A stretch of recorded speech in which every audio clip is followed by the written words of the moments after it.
12 бөлім. Көзқарастар және олардың қалыптасуы. Шынайы дана ойлар мың рет ойластырылған, бірақ олар шынайы түрде сіздің ойға айналу үшін, олардың сіздің миыңызда қалыптасу үшін, қайта-қайта ойлау қажет. Гёте. Адамның көзқарасы қалыптаспаған сала жоқ. Көзқарастардың көпшілігі бала кезінде қалыптасып, адам оны өмір бойы ұстанады.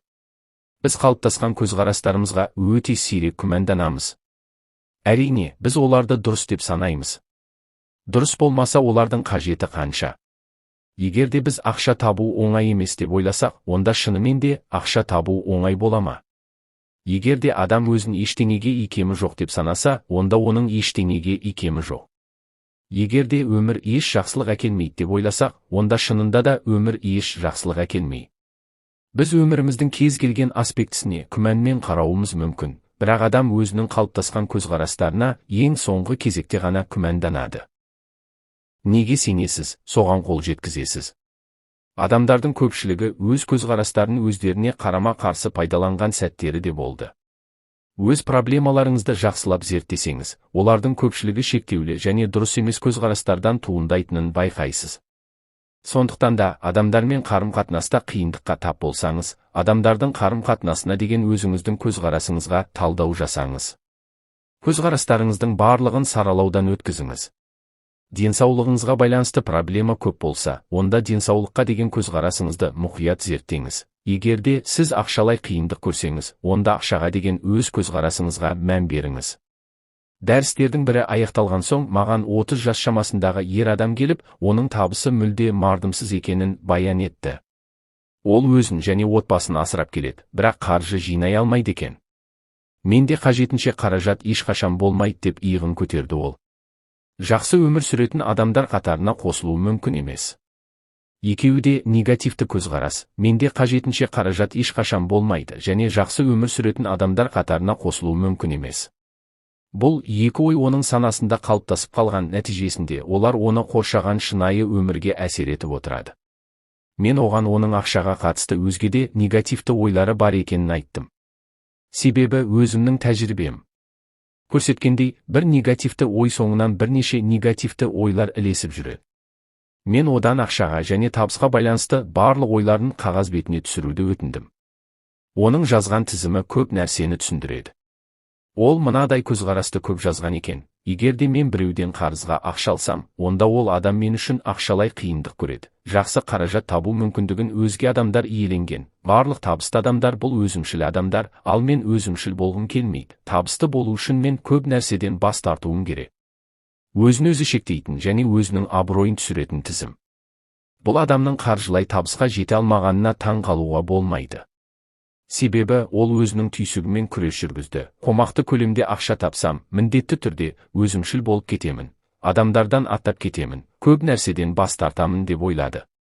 Менің өзге бір дәрісімде өте жиі сырқаттанатын әйел өзінің көзқарастарына талдау жасады. Барлық адам ауру, айнала вирусқа толы. Мен өте жиі ауруға шалдығамын. Менің денем өте әлсіз, ауру менің тәніме қарағанда күштірек.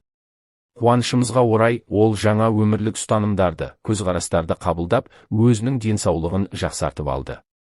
Сіз өзіңіздің түйсігіңіздің мағынасына аса мән беруіңіз керек. Егер де миға қобалжу, негативті және шектеулі идеялар енсе, ми оларды ақиқат ретінде қабылдап, өмірде тиісті жағдайларды тудырып, соларға сай жұмыс жасай бастайды. Егер де қайыршылыққа, сәтсіздікке және бақытсыздыққа сенсеңіз, онда сіздің түйсігіңіз осы көзқарастарды жүзеге асыру үшін түрлі әдістерді қолданып, бар күш-жігерін жұмсайды. Жылан жұтқан сәтіңіз болды ма? Қожайыны үйіне кіргізген ақымақ шаруа туралы ескі аңыз бар. Қожайын оны бөлмеге апарып, сорпа ұсынған. Шаруа қасықты қолына ала бергенде, тәрелкесінде кішкентай жыланның жүргенін көреді. Қожайынын ренжітпеу үшін ол сорпаны ішеді. Бірнеше күн өткен соң, ол қатты сырқаттанып қалып, қожайынның үйіне қайта баруға мәжбүр болады. Қожайын оны сол бөлмеге апарып, дәрі дайындап, шаруаға ұсынады. Шаруа тостағаннан ұрттай берейін дегенде, тағы да тостаған ішінен кішкентай жыланды көреді. Осы жолы шаруа үндемей қалмай, осы себепті ауырып қалғаны туралы айтады. Оның айтқан сөзіне қожайыны күліп, төбеде ілініп тұрған садақты көрсетеді. Тостағанның ішінде жыланды емес, садақтың көлеңкесін көріп тұрсың дейді қожайын, ешқандай жылан жоқ. Шаруа өз тостағаннан қайта қарап, онда жылан емес, садақтың көлеңкесі ғана екенін көреді. Ол дәріні ішпей, өз үйіне бет алады. Бір күн өткен соң ол жазылып кетеді. Өзіміз жайлы және қоршаған орта туралы шектеулі көзқарастар мен пікірлерді қабылдап, біз қиялдағы жыланды жұтамыз. Әрине, ол шынайы біз көзқарасымызды өзгерткенге дейін. Түйсік кез келген идея мен пікірді, оның дұрыс немесе бұрыс екеніне қарамай, қабылдаса, ол осы пікірді растайтын ойларды тудыра бастайды. Мысалы, сіз санасыз түрде жынысы басқа адамдармен қарым-қатынас орнату оңайға соқпайды деп ойлайсыз. Осы ой сіздің миыңызда қалыптасып, келесі ойларды тудырады. Мен өзіме ұнайтын адамды ешқашан кездестірмеймін. Жақсы серік табу мүмкін емес, қарым-қатынас әрдайым тұрақсыз, және тағы басқалар. Сіз жақсы адамды кездестірсеңіз, сіздің миыңыз келесі ойларды тудырады. Ол соншалықты жақсы адам емес шығар, тырысып көруде керек емес. Бәрі бірдей ештеңе шықпайды, немесе ол ешқашан маған қарамайды. Сонымен қатар, берік қарым-қатынас орнату мүмкін емес деп, қалыптасып қалған миыңыз осы көзқарасты растайтын жағдайларды тартады. Ол керісінше екенін дәлелдейтін фактілерді елемейді немесе оларға қарсы тұрады. Ми сіздің көзқарастарыңызда сәйкес болатындай қоршаған өмір шындығын бұрмалауы да мүмкін. Сіз өзіңізді қолыңыздан түк келмейтіндей санайсыз ба? Әлде табысыңыз тым мардымсыз ба? Сіз ауруларды тартатыныңызға сенесіз бе? Сіздің миыңыз осы көзқарасты растайтын дәлелдерді табады, және оның қызметі осы көзқарасқа көзіңізді жеткізу мақсатында жұмыс жасайды. Бір жағынан өзіңізді жеңімпаз немесе әр нәрседен ақша жасауға болады. Денсаулығыңыз мықты деп сенсеңіз, айналаңызда осы көзқарасты растайтын дәлелдер табылады. Көзқарастарыңызды ақылмен таңдаңыз. Шындығында өміріңіздің проблемалы саласында сіз өзіңіз осы проблема негізі және оның шешімі болып саналасыз. Бұл қызық болып көрінуі мүмкін, бірақ қарсылық сырттан болмайды. Керісінше, сіздің өзіңізден, сіздің көзқарастарыңыздан туындайды. Түйсігіңізде жаңа көзқарастар пайда болғанда алдыңызда жаңа шынайы өмір туындайды. Мысалы, сіз дос табу қиын деп сенесіз. Бұл көзқараспен сіз танысқыңыз келмейтін ойыңызды ақтайсыз. Мұнда сіздің кінәңіз жоқ, себебі бұл өте қиын. Бұдан шығатын қисын, сіз жаңа адамдармен танысудан қашасыз. Сіздің көзқарасыңыз сізді досыңыз жоқ болғанына, сіз кінәлі емессіз деген қате пікірді миыңызда сіңдіреді. Егерде сіз жаңа достар табу өте жеңіл деген көзқарасты ұстансаңыз, онда әрине, сіздің телефоныңыз түскі асқа шақыратын қоңыраулардан жарыла жаздайды. Мүмкін сіз ешкіммен таныспайтында шығарсыз, бірақ осы проблемаға өз көзқарасыңызды өзгертесіз. Кенеттен проблеманың жоқ екеніне көзіңізді жеткізесіз. Проблеманы сіз өзіңіз жасайсыз. Сіздің айналаңызда қалыптасқан шынайы өмірді түсінсеңіз, бойыңызда нені өзгерту керек екеніне талдау жасай аласыз. Кей кездері шамалы ғана өзгеріс шегі жоқ мүмкіндіктерге жол ашады. Жаңа достар табу қиын емес деп сенсеңіз, оны растайтын бірнеше фактілерді кездестіріп, осы шынайы өмірден ең көп пайда көруге қажетті кез келген өзгеріске қол жеткізе аласыз. Өзіңіздің құдіретіңізді дәлелдеңіз. Сенбесеңіз де жаңа позитивті көзқарасты қалыптастыруға тырысыңыз. Түйсігіңізде кез келген ойды немесе идеяны қалыптастыра алатыныңызды еске түсіріңіз. Ми оны қабылдайды. Тек қана оны бірнеше рет қайталап, сезімдер арқылы беру керек. Ми дағды бойынша жұмыс жасайды. Егерде миыңызда шектеулі көзқарастарға орнығуға жол берсеңіз, оларды қуып шыға аласыз. Жаңа позитивті идея қалыптастырып, ескі көзқарасты жойып жібергенше дейін, оны бірнеше рет қайталау қажет. Осылай, миыңыздың ішін жиыстырыңыз, жиһаз ауыстырып, қабырғаны бояу сияқты. Барлық ескі, бірнеше жыл бойы қалыптастырған негативті және өзіңізді жоятын көзқарастарды жойып, оларды жаңасына ауыстырыңыз.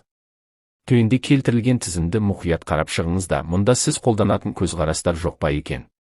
Мен оны жасай алмаймын. Мен ешқашан көп нәрсеге қол жеткізбеймін. Қазір менің мүмкіндіктерім шектеулі. Мен 1000 рет талпындым. Менің не істеп жатқаным маңызды емес. Қалғандарын анықтау өте қиын. Әрдайым бірдеңе ойдағыдай болмайды. Бұл уақытша. Бір нәрсеге қол жеткізу үшін көп жұмыс жасау керек. Ештеңе жайдан жай келмей. Қазір менің уақытым емес. Не істерімді білмеймін. Егер де осы көзқарастардың біреуі сізге таныс болса, тез арада жаңа, позитивті көзқарастар қалыптастыра бастаңыз. Табысқа жету, сізді сәтсіздікке кенелтетін ақталуларды, сылтауларды, басымдықтарды ұмытыңыз. Миллиондаған адамдар қазіргі сәтте өздерінің жағдайларына риза және оны өзгерту үшін ештеңе жасамайды. Олар өмір қиындықтарға толы деп сеніп, өмір ағысына беріледі. Оларға ештеңе шабыт бермейді.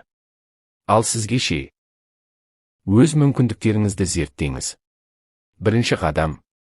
Өзіңіз қиындық көріп жатқан өмір саласын жазыңыз: қаржы, қарым-қатынас, жыныстық қатынас, денсаулық, бизнес және тағы басқа. Осыған байланысты көзқарастарыңызды қағаз бетіне түсіріңіз. Бұл іске кеткен уақытыңызды аямаңыз және шындықты жазыңыз. Сіздің ойыңызша нені сезіну керек екеніңізді немесе не дұрыс көрінетінін жазбаңыз. Шындығында нені сезетініңізді жазыңыз. Жазып болған соң, тізімді мұқият қарап шығыңыз, шектеулі көзқарастар жоқ па екен. Қазіргі уақытта олардың дұрыстығы немесе бұрыстығы сізді алаңдатпауы керек. Сіздің міндетіңіз шектеулі көзқарасты табу. Егер де бәрі дұрыс жасалса, онда бұл процесс көп нәрсені түсіндіреді. Екінші қадам. Әр шектеулі көзқарас қасына позитивті ойды жазыңыз. Мысалы, шектеулі көзқарас. Мен қомақты ақша табу көзін көріп тұрғаным жоқ. Жаңа көзқарас: қомақты қаражат табудың бірнеше көзі бар. Шектеулі көзқарас. Адамдармен танысу мен үшін қиындыққа соғады. Жаңа көзқарас: адамдармен танысу жеңіл. Шектеулі көзқарас. Маған дос табу қиын. Жаңа көзқарас. Дос табу өте жеңіл. Шектеулі көзқарас. Мен ешқашан табысты адамдар қатарына қосылмаймын. Жаңа көзқарас. Мен табыс үшін жаралған адаммын. Шектеулі көзқарас. Осы жоба бойынша жұмыс жасайтын уақытым жоқ. Жаңа көзқарас. Бұл жобаны жасау үшін менде көп уақытым бар. Төменде келтірілген көзқарасты қалыптастыру әдісін пайдаланып, осы көзқарасты түйсігіңізде бекітіңіз. Әр ай сайын 1-2 жаңа көзқарас қалыптастырып отырыңыз. Бір сәтте бірнешеуін жасаймын деп әлек болмаңыз. Уақыт өте келе көптеген күшті көзқарасты қабылдағаныңызға және олардың тиімді жұмыс жасап жатқанына көзіңіз жетеді. Қалыптасу әдісі өте қарапайым. Сіз оны дүниеге келгеннен бастап қолданасыз. Алғашында сіз оны сөйлеу үшін қолдандыңыз, кейін көбейту кестесін жаттап алу үшін қолдандыңыз. 6 көбейту 6 немесе 8 көбейту 7 жауабын тез ақ шешесіз, себебі оларды бірнеше рет қайталап миыңызда бекіттіңіз. Қанша рет көбейту кестесінің мысалдарын жазып, есте сақтадыңыз. Сіз қалай оқи бастағаныңыз есіңізде жоқ шығар, бірақ сіз осы әдісті қолдандыңыз. Сөздер мен сөйлемдерді тұрақты түрде қайталап, сөзді дұрыс оқымаған сәтте, дұрыс қолданбаған сәтте сізді дұрыстаған шығар, немесе өзіңізді өзіңіз дұрыстағанда шығарсыз. Енді сіз ана тіліңізде мүдірмей сөйлейсіз, себебі ол миыңызда нығыз қалыптасты. Кез келген жаңа ақпарат сияқты, ол сіздің миыңызда қалыптасқаннан кейін ғана сіз автоматты түрде идеяны және көзқарастарды қолдана аласыз. Жаңа идеядан алған толқу сезімі шабыт сияқты, қаншалықты мықты болса да уақыт өте келе өшіп қалады. Адам жаңа идеядан қаншалықты серпін алса да, егер де ол осы энтузиазмнан әрі қарай барғысы келмесе, немесе бара алмаса, ол міндетті түрде бастаған жағдайына қайта оралады. Идея сіздің миыңызда қалыптасу үшін, бұл сөзді ойлаумен байланыстырыңыз. Ішіңізден қайталап, идея туралы ойлаңыз. Барлық қарама-қайшы ойларды жойып жіберіңіз, тек қана осы бір идея шынайы болсын. Жаңа идея әлжуаз бала сияқты, ол өскенге дейін күтімді қажет етеді. Мұқият болыңыз. Қамқорлық жасамасаңыз, сіздің ескі, бақылауға келмейтін идеяларыңыз өсіп, ойлау дәндері сияқты жаңа, әлсіз идеяларыңызды басып тастайды. Кез келген жаңа идея немесе көзқарас сіздің санаңызда қалыптасып қалу үшін, ең алдымен, оларға жетілу керек. Бұл уақытты талап етеді.